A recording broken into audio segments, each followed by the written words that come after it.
Hello everyone. In previous lecture, we will discuss about the erythropoiesis and site of erythropoiesis.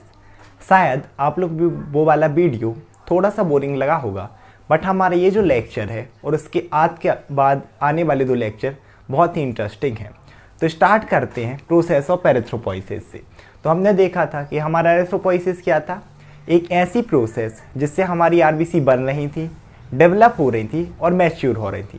तो देखो simple सी बात है, कोई भी चीज़ अगर बन रही है, ओरिजिन हो रही है, जैसे इंसान ही बन रहा, तो हम कहाँ से देखेंगे प्रोसेस किसी भी चीज़ की? ओरिजिन से, बर्थ से।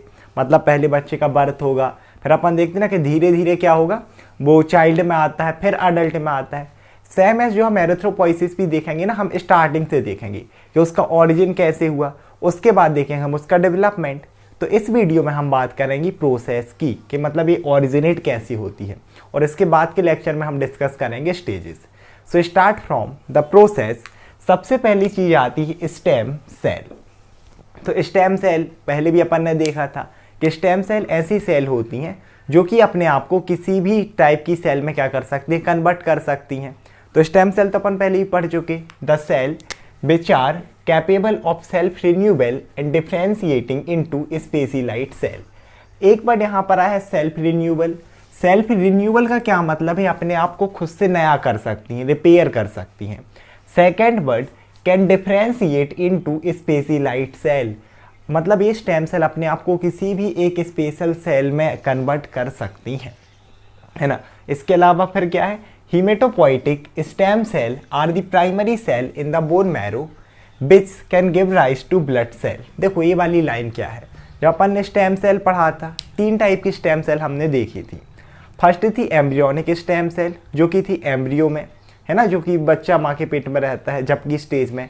दूसरी अपन ने देखी थी stem cell from umbilical cord blood, और तीसरी थी अडल्ट स्टेम सेल, मतलब जैसे ही बच्चा होता है ना, फीटस जो माँ के पेट में, जब हमारा बर्थ होगा और वो बच्चा बढ़ता जाएगा तो जो एम्ब्रियोनिक स्टेम सेल थी वही कन्वर्ट हो जाती हैं अडल्ट स्टेम सेल में।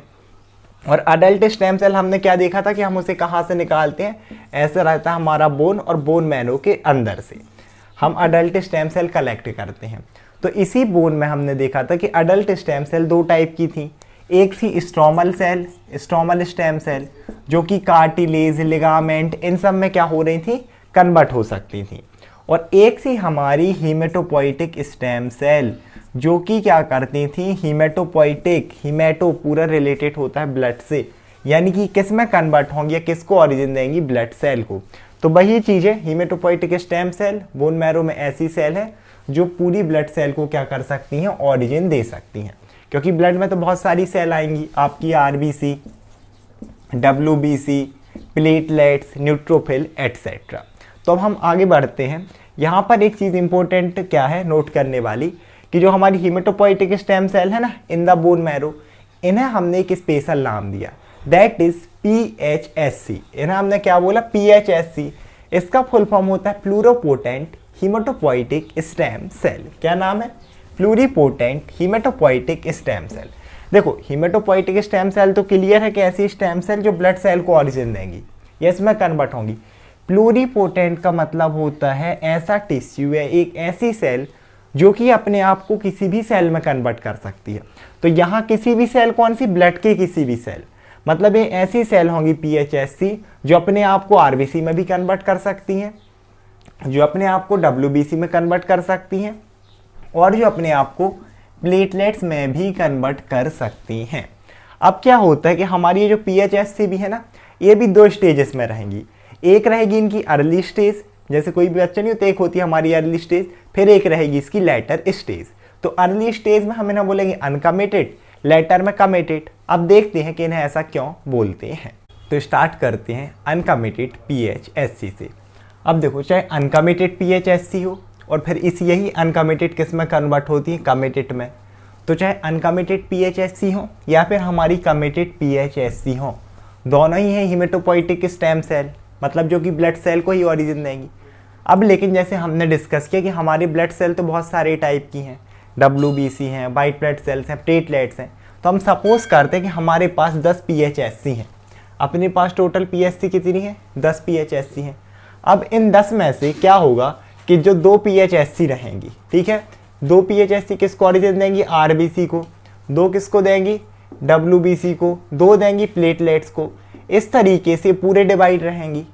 लेकिन अब इस PHSC में क्या रहता है, अर्ली स्टेज में ये डिसाइड नहीं रहता है कि कौन सी 2 PHSC, ठीक है, कौन सी 2 PHSC RBC को ऑरिजिन देंगी, कौन सी 2 प्लेटलेट्स को ऑरिजिन देंगी और कौन सी 2 WBC को। सिर्फ एग्जाम्पल के लिए, जब तक ये चीज़ डिसाइड नहीं है कि इसमें से यही 2 इसको ऑरिजिन देंगी, तो इन्हें हम बोलेंगे अनकमिटेड PHSC।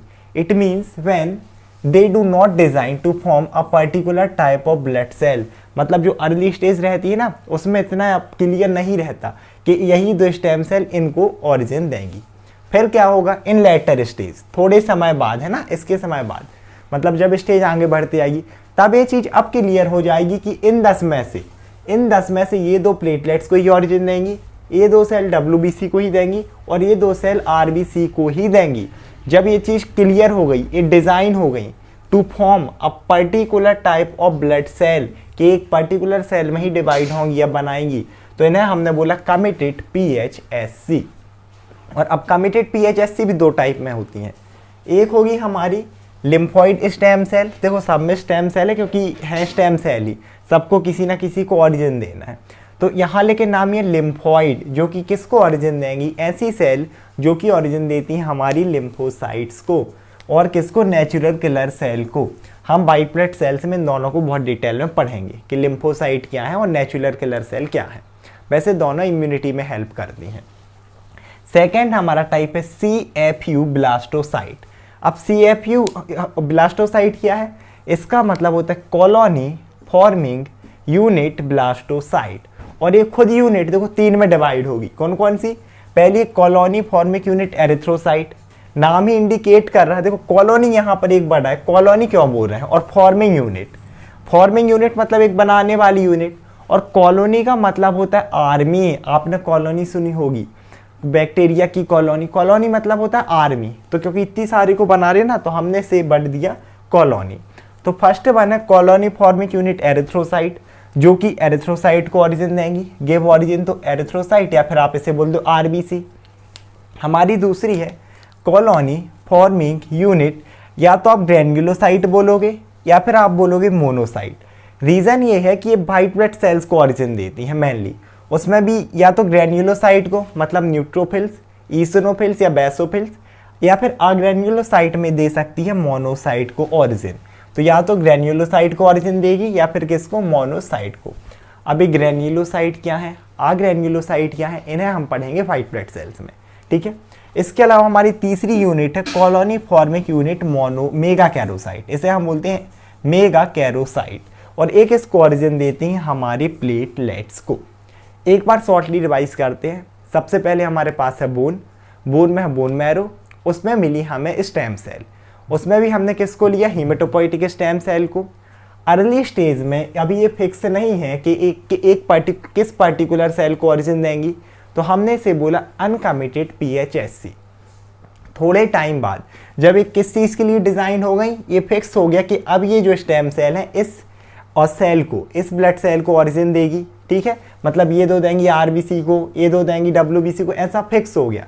मतलब ये डिज़ाइन हो गई to form a particular type of blood cell, हमने उसे बोलिए committed PHSC। Committed PHSC 2 type की, पहली है लिम्फॉइड स्टेम सेल, तो लिम्फोसाइट को ऑरिजिन दिया, नेचुरल किलर सेल को। सेकेंड है हमारी कॉलोनी फॉर्मिंग यूनिट, कॉलोनी मतलब जो बहुत सारे को ऑरिजिन देगी, तो इसे हमने फिर से 3 टाइप में क्लासिफाइड किया। एक है कॉलोनी फॉर्मिक यूनिट एरिथ्रोसाइट, और मेन यही हमें पढ़ना था, कॉलोनी फॉर्मिक यूनिट एरिथ्रोसाइट, क्योंकि इसके बाद ही हमारी फिर 5-6 स्टेज आएंगी जो कि हम नेक्स्ट वीडियो में कवर करेंगे। मेनली हम यही पढ़ना है। इसके अलावा एक है कॉलोनी फॉर्मिक यूनिट हमारी, या तो आप ग्रैन्युलोसाइट बोलो या तो मोनोसाइट, जो कि ग्रैन्युलोसाइट और मोनोसाइट को ऑरिजिन देंगी। और लास्ट है हमारी मेगाकैरोसाइट, जो कि प्लेटलेट्स को ऑरिजिन देगी। आई होप आप लोग वीडियो समझ में आया होगा। Thank you so much everyone.